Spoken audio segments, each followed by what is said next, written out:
First Corinthians chapter 13. Though I speak with the tongues of men and of angels, and have not charity, I am become as sounding brass or a tinkling cymbal. And though I have the gift of prophecy, and understand all mysteries and all knowledge, and though I have all faith, so that I could remove mountains, and have not charity, I am nothing. And though I bestow all my goods to feed the poor, and though I give my body to be burned, and have not charity, it profiteth me nothing. Charity suffereth long, and is kind. Charity envieth not. Charity vaunteth not itself, is not puffed up, does not behave itself unseemly, seeketh not her own, is not easily provoked, thinketh no evil. Rejoiceth not in iniquity, but rejoiceth in the truth. Beareth all things, believeth all things, hopeth all things, endureth all things. Charity never faileth, but whether there be prophecies, they shall fail. Whether there be tongues, they shall cease. Whether there be knowledge, it shall vanish away. For we know in part, and we prophesy in part. But when that which is perfect is come, then that which is in part shall be done away. When I was a child, I spake as a child. I understood as a child. I thought as a child. But when I became a man, I put away childish things. For now we see through a glass darkly, but then face to face. Now I know in part, but then shall I know even as also I am known. And now I abide in faith, hope, charity, these three. But the greatest of these is charity. First Corinthians chapter 14. Follow after charity, and desire spiritual gifts, but rather that ye may prophesy. For he that speaketh in an unknown tongue speaketh not unto men, but unto God. For no man understandeth him, howbeit in the spirit he speaketh mysteries.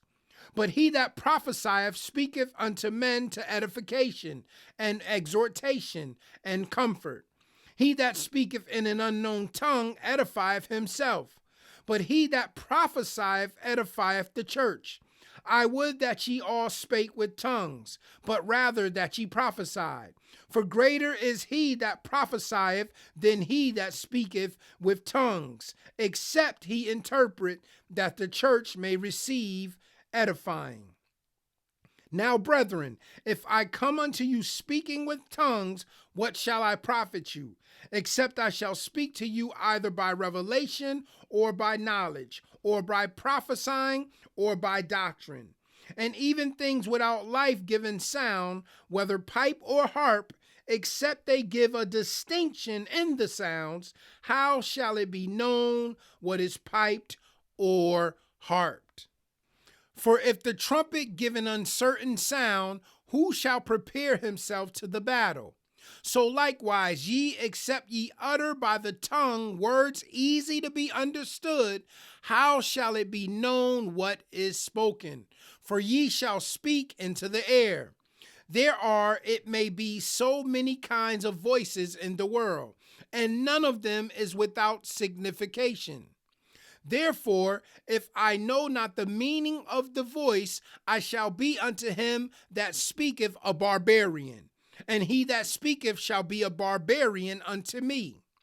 Even so ye, for as much as ye are zealous of spiritual gifts, seek that ye may excel to the edifying of the church. Wherefore let him that speaketh in an unknown tongue pray that he may interpret.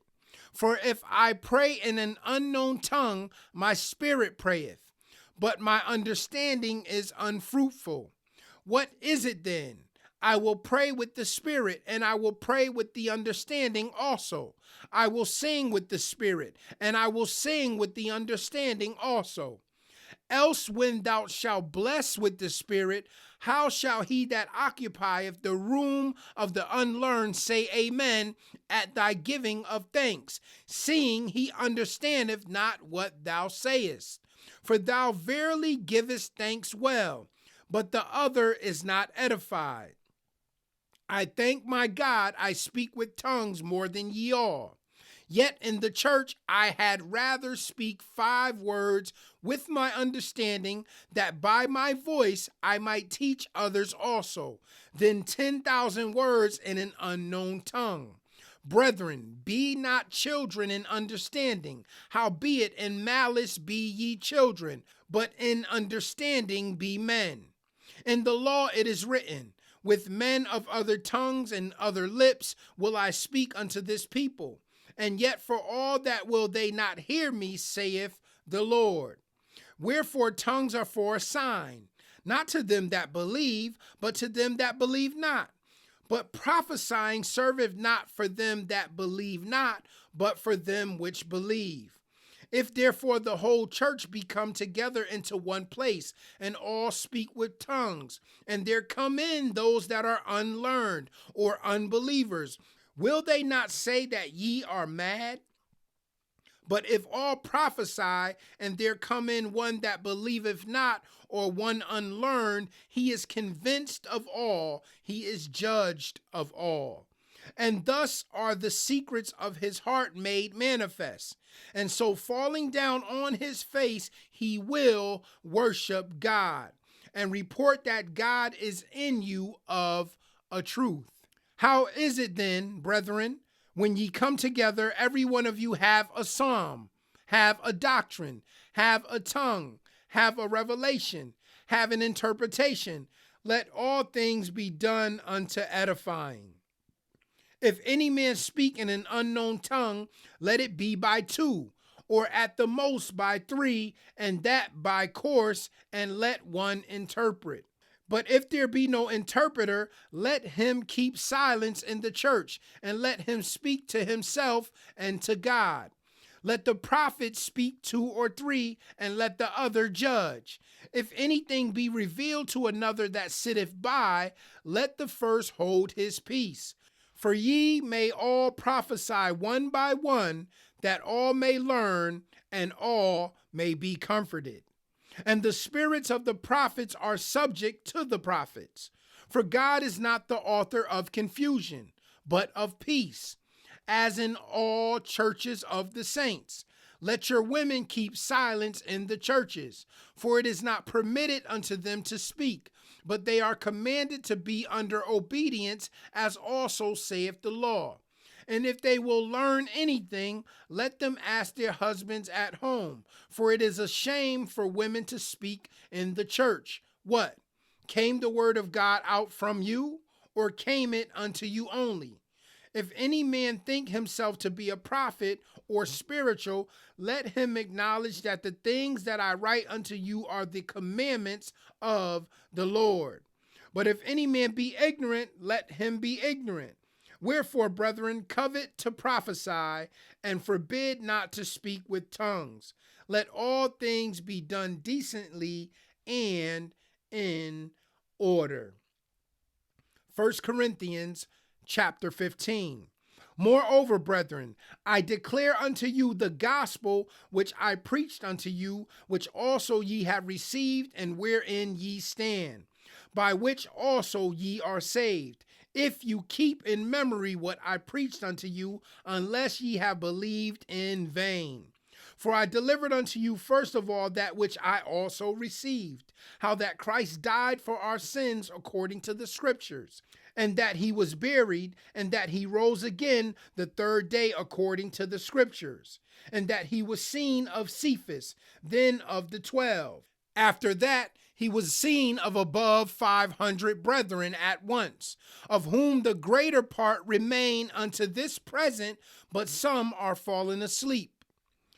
After that, he was seen of James, then of all the apostles. And last of all, he was seen of me also, as of one born out of due time. For I am the least of the apostles, that am not meet to be called an apostle, because I persecuted the church of God. But by the grace of God, I am what I am.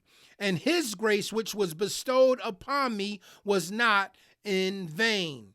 But I labored more abundantly than they all, yet not I, but the grace of God which was with me.